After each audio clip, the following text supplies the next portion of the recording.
What's up, YouTube? I'm back with another video. My name's Sharad, and thanks for subscribing. I got 546, I believe, right now, subscribers.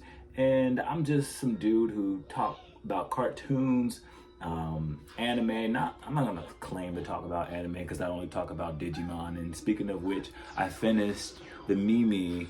Well, this isn't Mimi. It's giving Mimi, but like the Yolie figure that I said I was gonna design. I finished it, but I hate it. And I do have the glasses somewhere, but I gotta sort of find the glasses. There's a lot of like doing things. So yeah, it's Yolie, and these are her glasses. This video is gonna be a follow-up to a question that one of my subscribers, I actually don't know if this guy or this girl, I don't know, they, them, be respectful.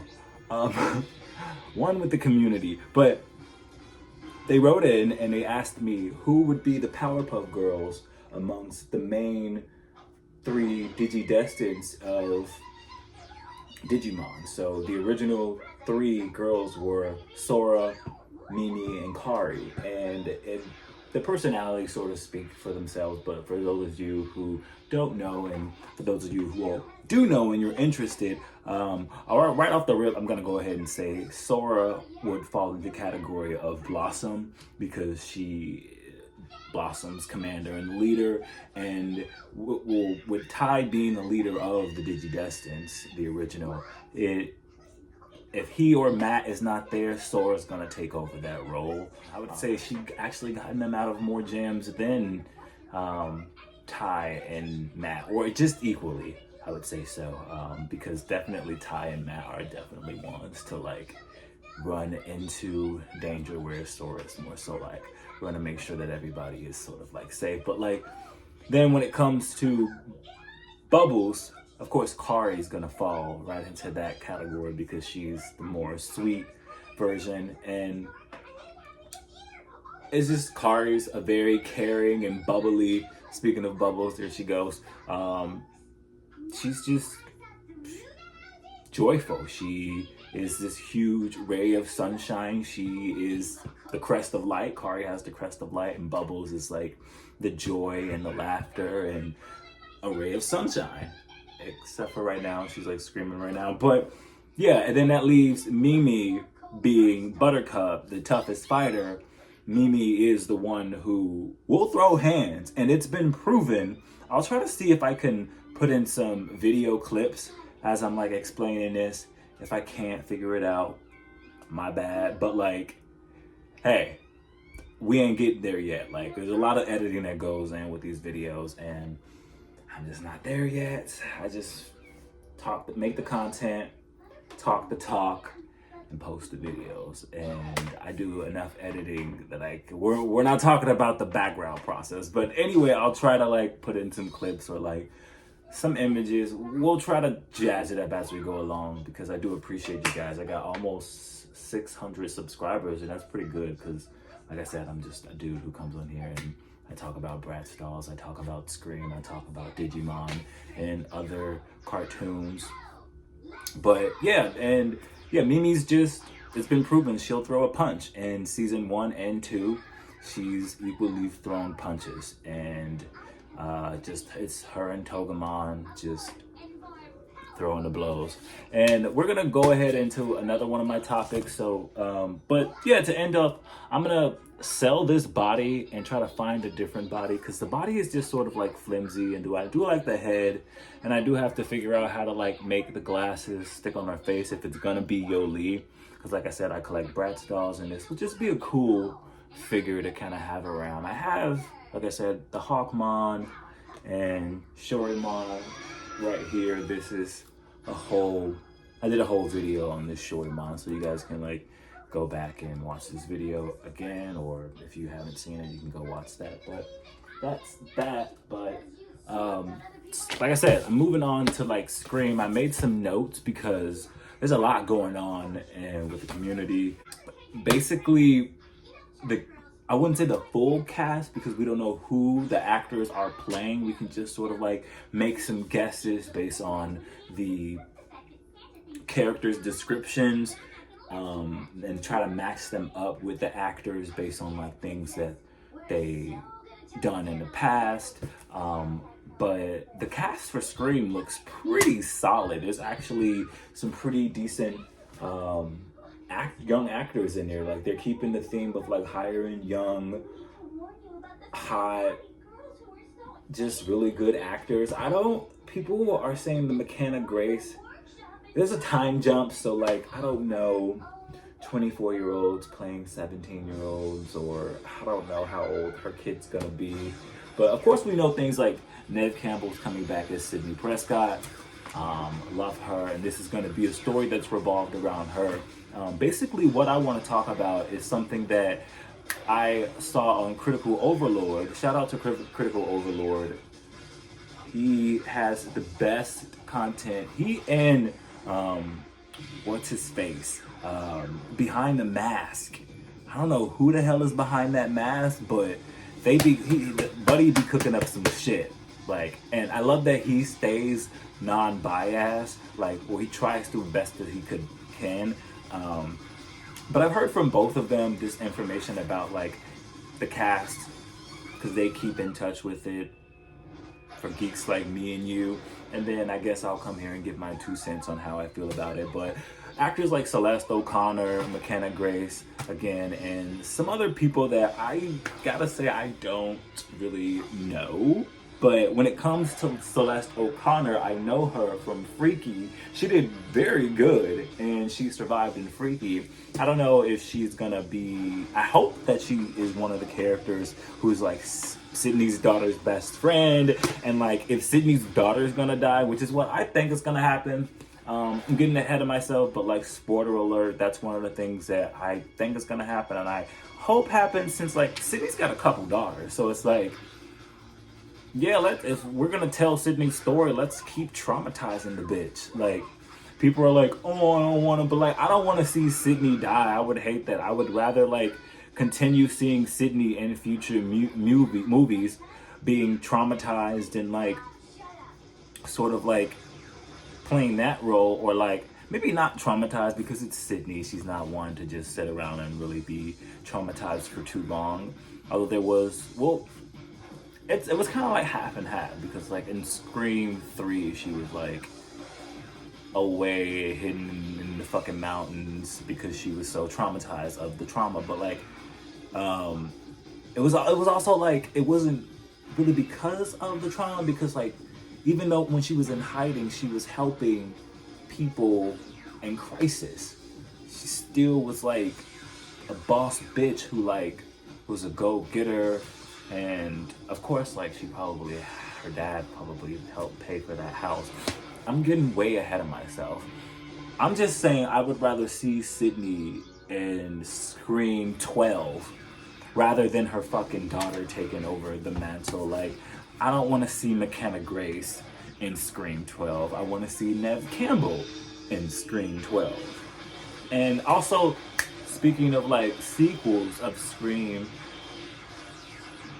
Mason Gooding, I don't have these actors' names written down. I just have like my answer to Critical Overlord. One of his questions was, what do you prefer to see in Scream 7? And basically what I prefer to see in Scream 7 is, well, it's really what he wants for Gale in Scream 7. That's the question. Not what you want to see, but I'm going to kind of like answer both, because he did sort of like, you know, pose the question like that, kind of like what you want for Scream 7 and like what you want for Gale in Scream 7, what you want from Sydney. He's asked these questions a few times, and like I said, like go watch Critical Overlord. Like I said, I really love those pages, but like what I prefer to see in Scream 7 is, I would like to see with Gale, is that I want to see Gale move away from Sydney's story. Because like Sydney and Gale are good. Like, stop exploiting the story of Stab, because that's sort of like what she was leaning towards in Scream 6. Because like in Scream 1, Gail was like trying to prove Cotton's innocence. Scream 2, she was enjoying the success of the book. She was writing the book. It hadn't come out in Scream 1, and then it came out, the success and like the tragedies, and by the grace of God, she survived the crash and was able to, like, I don't know, write her book. The book did so good, it did a movie. People are nosy. It's the late 90s, and she did really good. She was enjoying that success of Scream 2. And Scream 3 was relationship crisis with Dewey. All that drama with Dewey going on, and like career slowly taking, like, her career was like stagnant in Scream 3, which leads us into like Scream 4. Her career was just like not the best. Like, her career was in a crisis. Like, that's what we're gonna like use the word crisis when it comes to Gail. But like when we get to Scream 5, boom, the career is booming. She's in New York. She's got her own show. Gail Weathers is a fucking household name. And so with Scream 6, she's sort of grieving the death of Dewey and sort of like falling back into old patterns while simultaneously trying to be a good person and like help people and just be decent as she can be, while simultaneously having a job. Like, she's just a lot going on. So what I want to see with Gail going, and don't kill Gail in Scream 7. Like, I want to see Gail go on, like, continue being a boss bitch, but like maybe we can do like a whole movie revolved around Gail, because people are like theorizing what's gonna happen with Chad, Mason Gooding's character, and I don't want them to kill Chad. Don't kill baby Chad Meeks Martin. You're gonna kill him, and also kill him while his sister's not anywhere around. Like, that's tragic. That's gonna be like heartbreaking. I don't know what's going on, but like, don't kill Chad. Like, people are saying like Chad's gonna be the opening kill. That would be terrible. Like, I'm seeing the like side by side images of Cotton in Scream 3, and like Chad, it's just like, don't do it to me. But like, if you're gonna do it, no, don't do it, because that kind of kills what I want. Like, I would love to see Chad. I like the idea of Chad being Gail's cameraman, because like Critical Overlord, that was one of his theories, that like Chad would be Gail's cameraman. And I kind of like that idea. But I also like the idea of like Chad doing something in the NFL. Like, it would be cool because, he's been through a lot of injuries. So obviously he's probably not, playing in the NFL, but it would be really cool to see him sort of like being like a sports announcer, or, a coach even, or, a ref, something. I think it would be really cool because like he knows Gail, and Gail's got connections. Like, he could play for the New York Giants or something like that. Like, yeah, I'm pretty sure he could play. Like, because I had some ideas that like, Chad actually playing in the NFL, and if like everything went well with the core four, like for Scream 7, it could have been like a cool thing to see Tara die broadcast during a football game, and then like maybe whoever the killer is gets caught, because like it would be crazy if they were able to get away with killing a bitch live on TV during a football game, and then the killer gets away. Like, what the fuck, America? But like, the twist is like the killer gets caught, and then like he's not talking, type shit. But hey, I don't know. But also, I'm floating the question. I would like to see, if we are gonna kill Gail, who is gonna take over that spot? And I would love to see Liz Gillies cast in a Scream movie, because I just love Liz so much, and she's got that fire, that sultry that we know and love for Gail. And I think she could be cast as like someone like Gail's niece. Maybe she could be like a Nepo baby, like Gail's her aunt, and she's like working as Gail's assistant or something like that. Or maybe she's a news anchor herself.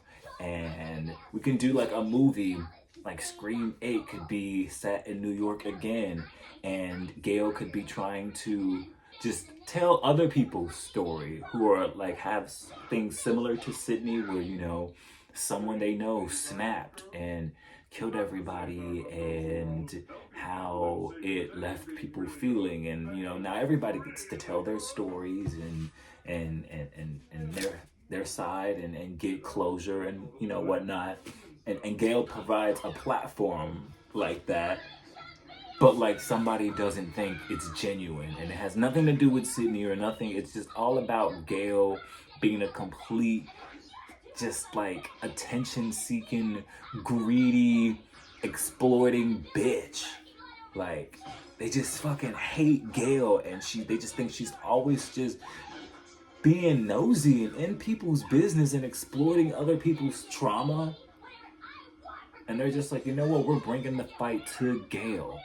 And like, hey, maybe we don't kill Gail and like we kill Liz in a movie, but like if we do kill Gail and keep Liz alive, I think that would be cool. Like, we have like a family link to Gail, and like maybe we can learn more about Gail's life. We can do some like flashbacks, or maybe not some flashbacks, but like maybe we could, I don't know.